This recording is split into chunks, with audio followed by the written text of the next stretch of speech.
தமிழக வெற்றிக் கழகம் நடத்தியிருக்கிற இரண்டாவது மாநில மாநாடு வெற்று கூச்சல்களுக்கும் ஆரவாரங்களுக்கும் அடையாளமாக இருந்திருக்கிறது. உருப்படியான எந்த கொள்கை கோட்பாட்டு முழக்கம் இல்லை.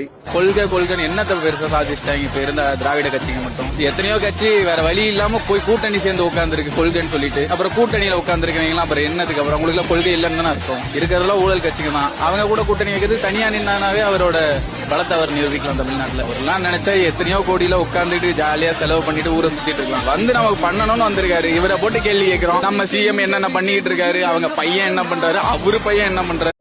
தமிழக வெற்றிக் கழகம் நடத்தியிருக்கிற இரண்டாவது மாநில மாநாடு வெற்று கூச்சல்களுக்கும் ஆரவாரங்களுக்கும் அடையாளமாக இருந்திருக்கிறது. உருப்படியான எந்த கொள்கை கோட்பாட்டு முழக்கம் இல்லை.